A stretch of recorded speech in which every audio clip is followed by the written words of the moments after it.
The Newsday continues here on One News Now. I'm Charles Lejano.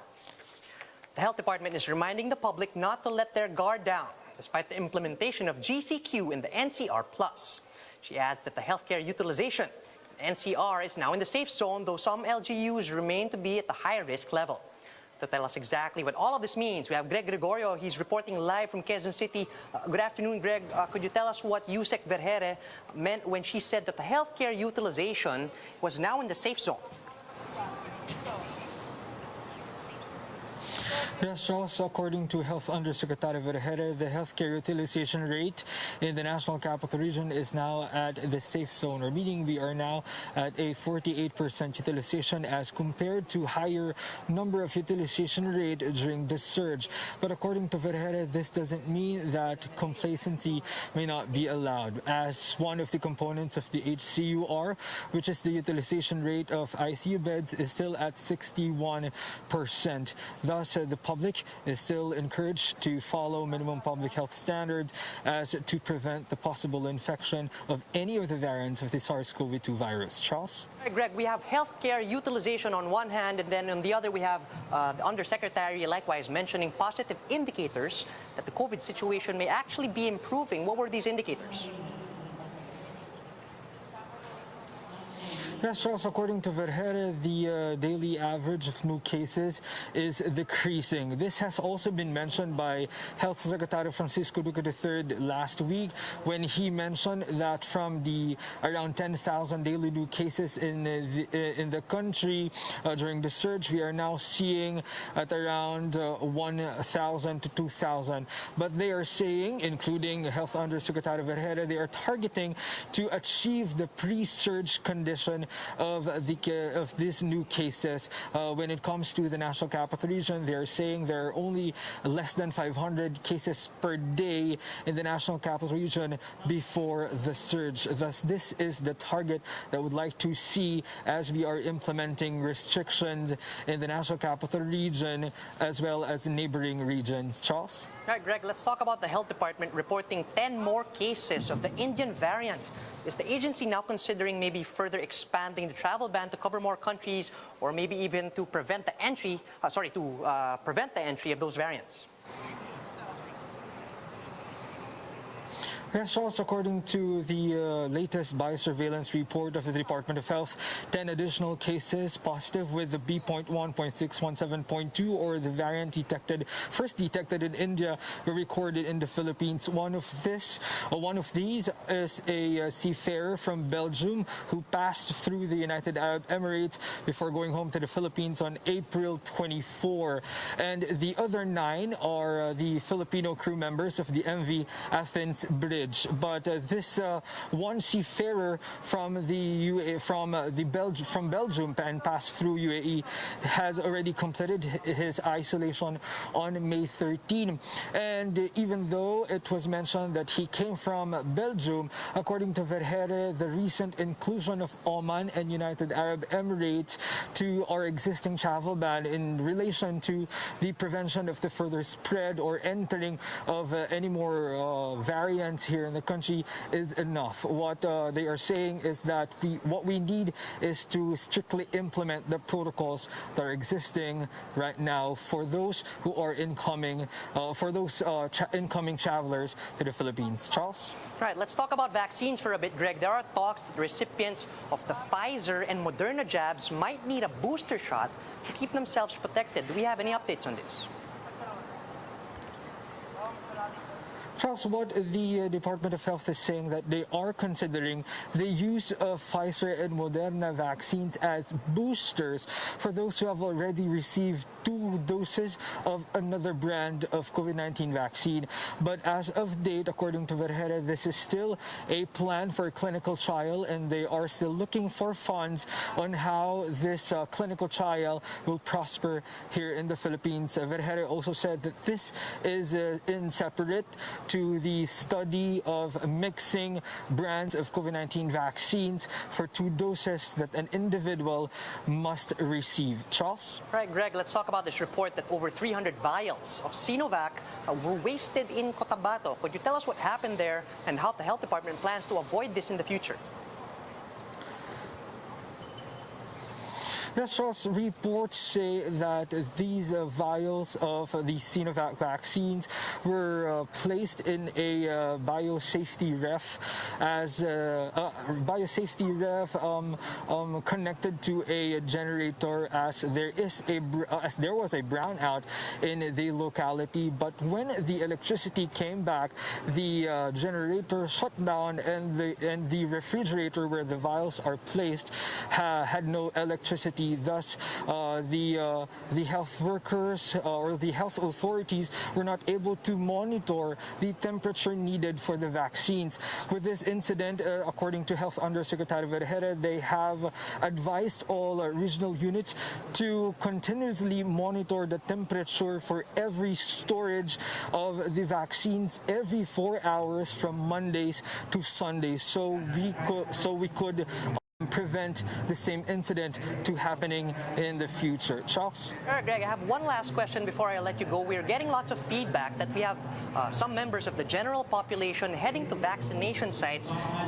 They're hoping to get vaccinated when somebody doesn't show up or refuses to take their shot at the last minute. What did the health department have to say about this? Charles, according to Health Undersecretary Vergere, this may be part of the assumption that the vaccine confidence here in the Philippines is now increasing. But Vergere said they do not encourage for those people to walk into every vaccination site, as it could also be it could also mean a possible exposure to a large number of individuals and the possibility of contracting the virus. What Vergere said is that each individual must register to their local government unit for them to receive the vaccine when it is already available and when it is already their schedule. Vergere said everyone will be vaccinated here in the Philippines. It's just that we are prioritizing those who belong to the vulnerable sector of the population. Charles? Thanks for those updates, Greg. That was Greg Gregorio reporting live from Quezon City.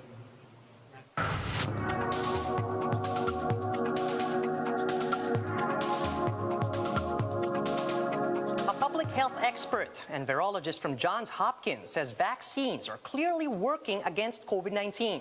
But he noted that global economies must balance the vaccine's benefits with the lifting of virus control guidelines. Let's get more details from this Bloomberg report.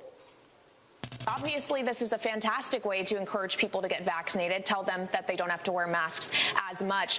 Is it also risky? Just 6 weeks ago, Dr. Rochelle Walensky was warning about impending doom. I think we have to balance the idea that we want to show people that there are going to be benefits from getting vaccinated. We have to balance that with the fact of we still want to control this virus, and there are still many parts of the country that have rates of virus that are too high. But overall, the vaccination campaign, probably combined with the warm weather that's coming, has resulted in a pretty dramatic reduction in virus spread here in the U.S. And we need to power through. People have mentioned this 70% of the adult population number. We need to continue to power through and get to as high a level as possible. And hopefully this is one of those things that will help us get there. I must admit I'm excited about the prospect of not having to wear a mask all the time. But at the same time, I also cast a nervous eye toward India, toward the UK, where the variant first found in India is spreading. Should that make me nervous, even if I'm vaccinated? Well, I like to think of things in two ways. In terms of the general public, you shouldn't be worried right now. The vaccines that are here in the U.S. are covering all the variants that we've seen right now. The situation in India, it's a tragedy of the exponential proportions.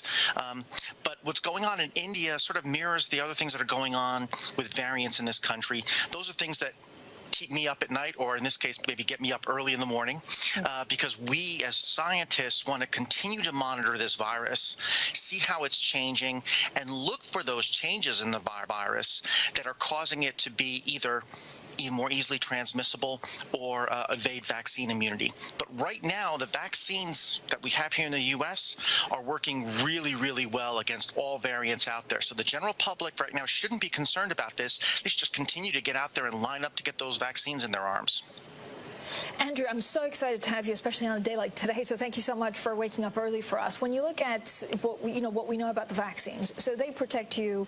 They have a good efficacy rate. If I catch it, because people are still testing positive even if they're vaccinated, can you still pass it on to someone? Do you transmit it without catching it yourself? Yeah, this is some of the great data that has come out since the clinical trials.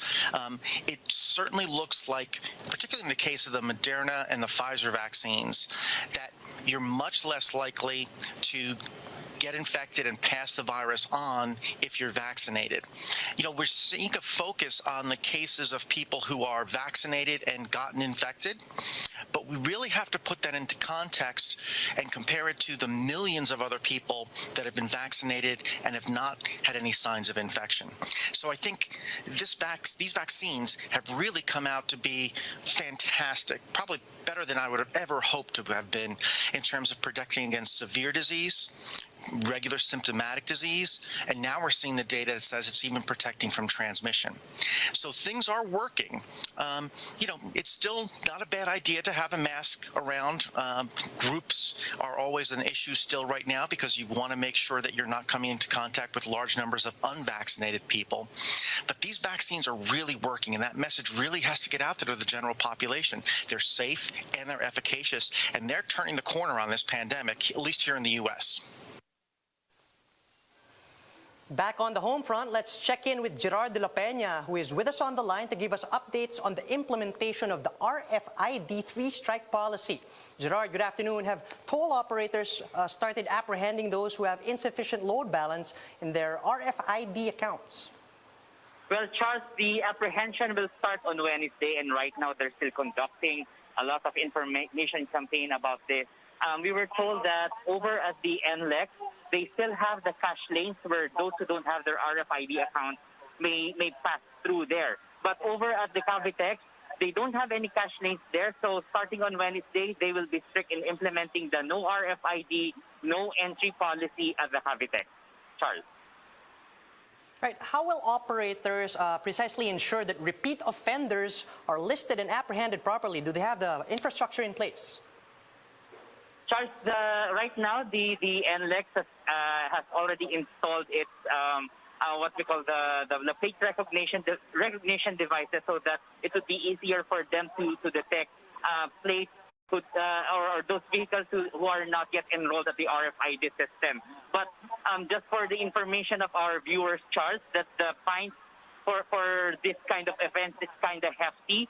Those who will be caught will be charged with disregarding traffic signs, and the fine for that is 1,000 pesos. So authorities are hoping that those who will be apprehended will not be, will not have a repeat violation of the said offense. Charles. One quick clarification. You mentioned the availability of cash lanes earlier. Will this be the rule across the entire expressway? Will cash lanes still be available? And if so, until when? And how do operators intend to communicate this new rule to motorists? Charles, we only have information for Cavitex and Lex and the rest of the expressways under the Metro Pacific Tollways Corporation. But as far as SLEX is concerned, we don't have any information yet.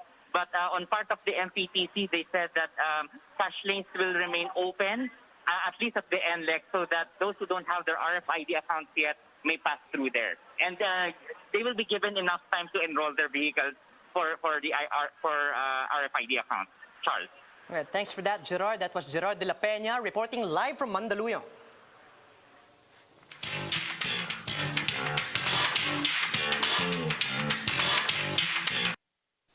On to entertainment news. 20-year-old Elijah Canlas has been named Best Actor in the 2021 Harlem International Film Festival. His performance in Kalel 15, co-produced by the Idea First Company and Signal Entertainment. The film is written and directed by June Robles Lana and follows the gripping story of a teenager played by Canlas as he deals with family issues and the stigma of having HIV. Canlas became a household name with the online boy love series Game Boys. And in celebration of the actor's victory, Signal will be releasing Kalel 15 for free via Signal Play. The film will be available on the Signal Play for a whole week. And those are the top stories at this hour. Join us again later at 2 p.m. as we continue to monitor the day's biggest stories. You can also catch One News on Signal Play. Just register for a free account at www.signalplay.com so you can stream One News live anytime and anywhere. I'm Charles Lejano. Mask on, wash hands, and stay safe, Philippines. We are One News.